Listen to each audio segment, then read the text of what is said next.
Hey guys, this is Pam. Today is April the 11th and we are on the 54th day of a Bible reading plan challenge. And today, guys, we're in the book of Isaiah, the last few verses in the last chapter, which is chapter 66. So we go through the last chapter and it talks about our soon coming King Yeshua and how he comes in his chariots and fire, and it also talks about how the world will be destroyed with fire and everything. And so it goes into all that, but then we go right into Jeremiah.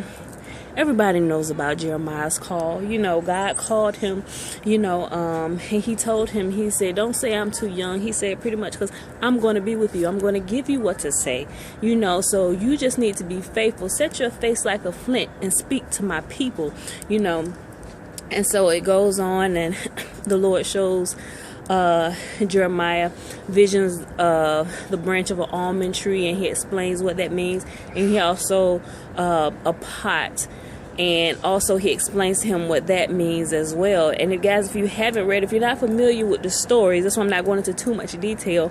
You should go in there and read it, because it's if I explain everything, the video will be way longer than 5 minutes. So I'm just kind of glossing over it a little bit. And the whole point of doing these reading, guys, is not to go into detail and deep revelations and stuff. We're just reading it.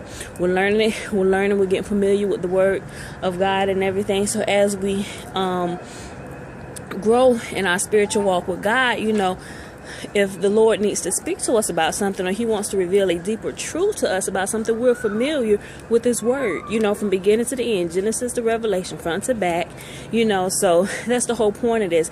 And we will get into some revelations as time permit with different scriptures and everything, but for these first few sessions, we just want to actually read the word and wash ourselves in it and renew our minds, just reading the stories and reading the revelations as it is. We're not trying to dig for revelation or anything. We're just reading it and understanding what it says at face value, and as we go along in our reading and everything, God will begin to reveal things to us on a corporate level and also on an individual level.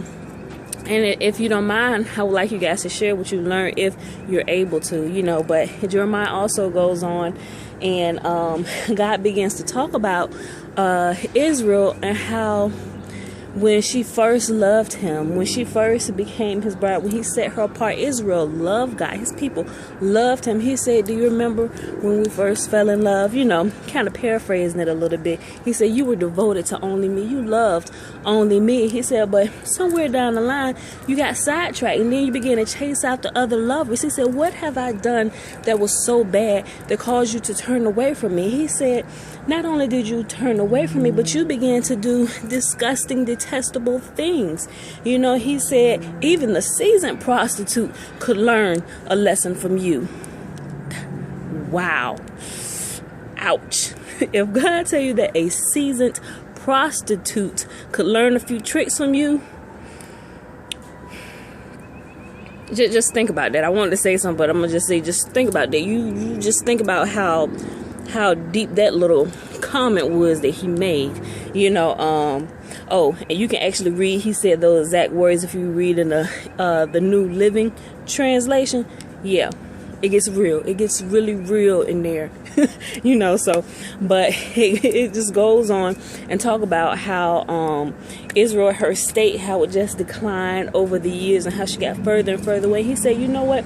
You could return to me at any moment you choose. All you have to do is turn away, get rid of your other lovers and your idols and all those things, and I will be here for you. I will help clean you up, and I will return to me, and I will love you like you never left me.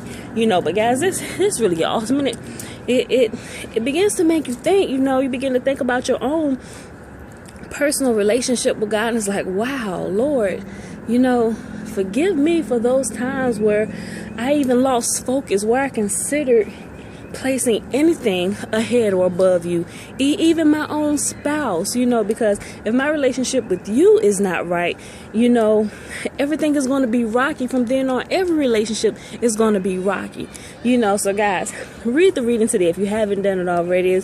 It's wonderful, So, but that was pretty much it. Guys, leave a comment if you did the reading today. Share it with somebody. Read it over again, guys. Just let it marinate in your spirit and just meditate on it throughout the day. And God will begin to reveal different things to you and how it looks in your life and how the word can be applied in your life, guys. So I love you, and I see you tomorrow.